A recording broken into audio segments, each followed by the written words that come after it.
नमस्कार, मैं हूँ सुमित शुक्ला। स्वराज एंटरटेनमेंट में आपका बहुत-बहुत स्वागत है। आज हमारे साथ में है television actor and Bollywood actor या तरुण खन्ना जी। सर बहुत-बहुत धन्यवाद हमसे जुड़ने के लिए। Thank you so much. Sir जैसा कि हम जानते हैं कि 14 अक्टूबर को आपकी फ़िल्म मोदी जी की बेटी रिलीज़ हो रही है। तो आप फ़िल्म से जुड़े कुछ किस्से बताएँ। फ़िल्म बेसिकली ये है किस बारे में? फ़िल्म अपने आप में एक ज़बरदस्त किस्सा है। हमारी जो फ़िल्म की प्रोड्यूसर है, वही इस फ़िल्म की मुख्य अभिनेत्री भी है, अवनी। अवनी ऐसे ही एक बार जब इंडस्ट्री में नई-नई आई थी, तो कहीं पर साउथ में काम कर रही थी। तो इंटरव्यू दे रही थी किसी प्रोजेक्ट के लिए। तो किसी जर्नलिस्ट ने उनसे पूछ लिया कि भई आप मोदी जी के कोई रिलेटिव तो नहीं है? आपका सरनेम मोदी है, कहीं बेटी तो नहीं है आपकी? तो उसने भी बड़ा विटी सा जवाब दिया कि हाँ, मैं तो मोदी जी की बेटी हूँ, मैं क्या भारत की सभी लड़कियाँ मोदी जी की बेटी हैं। तो ऐसा जवाब अवनी मोदी ने दिया, तो उन्होंने फिर उसको एक ऐसी न्यूज़ बना दी कि मिलिए मोदी जी की बेटी से। इस तरीके से न्यूज़ थोड़ी-सी वो स्प्रेड कर दी गई। तो अवनी ने जब वो न्यूज़ देखी तो उसको आइडिया आया यहाँ से और फिर और जब किस्से जुड़े उसकी लाइफ में, उसको किसी पाकिस्तानी फ़िल्म के लिए या किसी प्रोजेक्ट के लिए अप्रोच किया गया या उसके किसी फ्रेंड को अप्रोच किया गया। तो जब वो सब बातें हो रही थी तो बोला गया कि पाकिस्तान का तो आपको वीज़ा ही नहीं मिलेगा, भारतीय वहाँ नहीं जा सकते, पाकिस्तानी लोग यहाँ नहीं आ सकते। दोनों सरकारों में इतनी टेंशन है कि वीज़ा नहीं मिलता है नागरिकों को। तो अवनी को इस तरीके का एक स्टोरी आइडिया आ गया कि ऐसी फ़िल्म अगर बने जिसमें कि कोई बिना वीज़ा के उधर चला जाए, किडनैप होकर और फिर उसके बाद में तो कहानी ये बनी।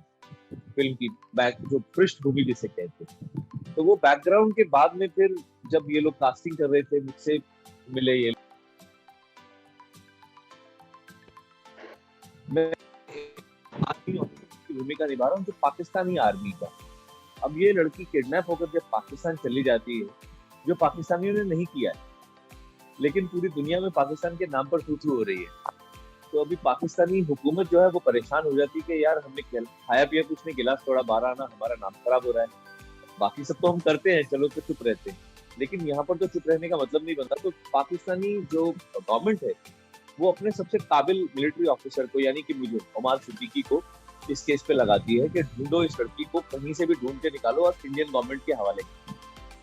तो ये जब हम लोग फ़िल्म शूट कर रहे थे, हमने इसको काफ़ी जगह शूट किया, काफ़ी मेजर पोर्शन तो हमने जो पाकिस्तान का था, वो मनाली में शूट किया, मनाली के आउटस्कर्ट्स पे। तो वहाँ पे कई बार क्या होता था जब हम पाकिस्तानी वो लगाते थे सब अ, झंडे लगा रहे हैं, पाकिस्तान का सेटअप लगा रहे हैं, तो जो वहाँ के लोकल अथॉरिटीज़ थी, वो कई बार सोचते थे कि हम लोग कुछ एंटी सोशल काम कर रहे हैं। तो हमारे पास काफ़ी विरोध भी हुआ था उस चीज़ का कि आप लोग ये पाकिस्तान को क्यों प्रोपेगेंडा दे रहे हो, पाकिस्तान की फ़िल्म क्यों बना रहे हो? तो लोगों को ये समझाना पड़ता था कि फ़िल्म भारतीय पर्सपेक्टिव से ही है। लेकिन हर एक मुद्दे को देखने के आपके नज़रिया अलग-अलग हो सकता है।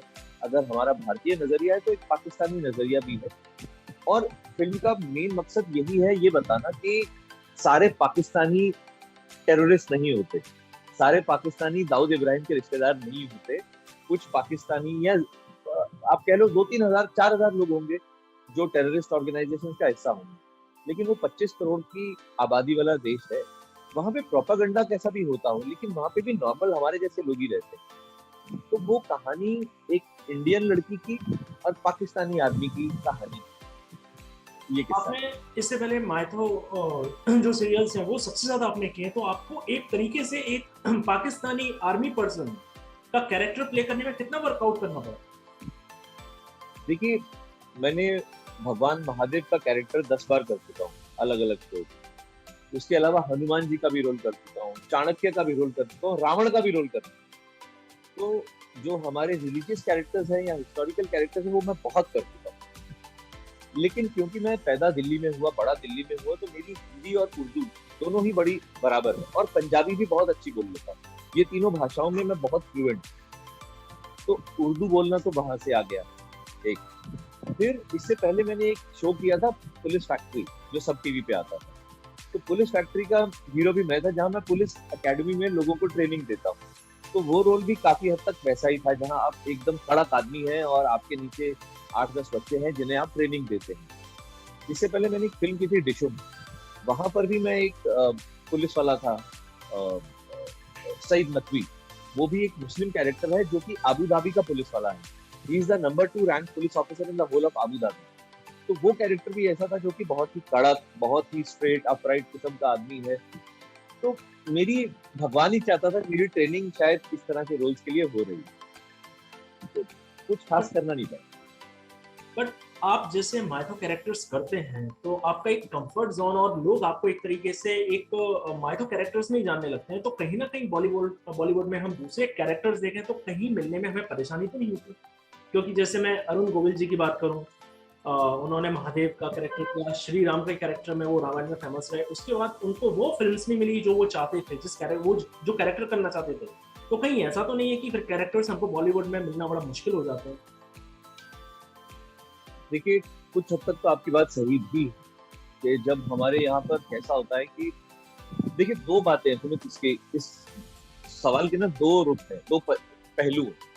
पहला ये कि जब आप एक नए एक्टर होते हैं, जैसे अब मैं आप ही का एग्जांपल दूं, आप एक जर्नलिस्ट है, तो जब आपने जर्नलिज्म स्टार्ट किया होगा तो आपने ये सोच के नहीं किया होगा कि मैं क्राइम का बनूंगा या मैं एंटरटेनमेंट बीट का बनूंगा या मैं सोशल न्यूज का या पॉलिटिकल न्यूज का। पहले तो ये होगा कि नौकरी पक्की हो जाए भाई, किसी तरीके से कोई हर महीने 15-20-25 हजार रुपए महीने की तनख्वाह पक्की तो सबसे ये। उसके बाद जब आप अपने पाँव जमा लेते हो कहीं पर, आपको धंधा पानी समझ में आता है, फिर आप कहते हो हाँ अब मैं इससे आगे कुछ करूँ, अब मैं इससे आगे कुछ और करूँ। तो एक्टर का भी यही होता है। जब आप अमिताभ बच्चन की इंडस्ट्री में आए थे तो आते एंग्री यंग मैन तो नहीं बनकर आए थे, उन्होंने पहले कई तरह के पापड़ बेले, साइड रोल किए, विलन के रोल किए, छोटे छोटे कैरेक्टर को भी दिखे। वो धीरे धीरे धीरे धीरे आपको आपकी फुटिंग मिलती है। अब उसमें क्या हो जाता है, कई बार आपकी वो जो पहला ही ब्रेकआउट रोल होता है वो इतना ज्यादा पॉपुलर हो जाता है कि लोग आपको फिर सारी जिंदगी सिर्फ उसी से जानते हैं। जो अरुण जी के केस में हुआ, अरुण गोविल जी को, अरुण जी को लोग जानते ही सिर्फ, और उस जमाने में क्या था, एक ही चैनल था। आज तो 2500 चैनल, 2500 ओटीटी है। आज तो फिल्म स्टार की भी कोई इतनी वैल्यू नहीं है। फिल्म स्टार भी सीधा सिनेमा पे रिलीज नहीं करते हैं, कहते हैं यार ओटीटी पे रिलीज करते। लेकिन अरुण जी के टाइम पे सिर्फ दूरदर्शन, तो वो लोगों के दिमाग में बहुत घर कर गई चीज। आज हमारे जमाने में, और मैं महादेव के रोल करने से पहले भी बहुत काम कर चुका हूँ, तो लोग मुझे मेरे उन रोल्स की वजह से भी जानते हैं। हाँ, पॉपुलैरिटी मेरे को महादेव से मिली है, लेकिन साथ ही में चाणक्य से भी मिली है और रावण से भी मिली। तो ये तीनों में भी आप देखेंगे तो विविधता तो है। रावण और महादेव दोनों एकदम अलग अलग हैं। हालांकि रावण महादेव के सबसे बड़े भक्त, तो वो चीजें भी है। तो एक हद तक तो आता है, बट ये फिर एक एक्टर के ऊपर है कि वो किस तरीके से अपने को इस चैलेंज को लेता है। मैंने एक मुसलमान का कैरेक्टर जो कि पाकिस्तानी आर्मी ऑफिसर है कैरेक्टर इसलिए चुना क्योंकि मेरे बड़े सारे दोस्त मुस्लिम और कई तो पाकिस्तानी भी है मेरे दोस्त। अब अनफॉर्चुनेटली हम लोग, क्योंकि मैं पहले पाकिस्तानी एड्स में काम करता था, तो आज भी हम लोग टच में हैं, लेकिन हम मिल नहीं पाते हैं अभी, ऑफकोर्स क्योंकि बॉर्डर का जो। अब ये मेरे ऊपर आ जाती है बात कि मैं लोगों को कितना कन्विंस कर पाता हूँ as an army officer, as a Pakistani. और फिर ये भी एक आ जाती है कि महादेव की गरिमा को भी मुझे ध्यान में रखना, क्योंकि प्राइमरीली तो अभी भी राधा कृष्ण चल रहा है और मैं महादेव का किरदार उसमें बहुत जोरों शोरों से निभा रहा हूँ। कल रात तक वही शूटिंग कर रहा था आपका इंटरव्यू देने से। तो मुझे ये भी, और कई फैंस मुझे लिखते हैं सर ये क्या है, आप ऐसे पाकिस्तानी का रोल कैसे कर सकते हो, या आप ये क्यों कर रहे हो, आप नमाज क्यों पढ़ रहे हो। उनकी भावनाओं को, बेचारे लोग इतने भोले होते हैं कि गलत प्रोपागेंडा उनके दिमाग में भर दिया। नमाज पढ़ना मतलब भगवान से तो बात कर रहे हैं हम, बेसिकली भगवान के साथ में वार्तालाप है, अपनी पूजा कर रहे हैं ना वो लोग, तो वो तो एक अच्छी चीज है।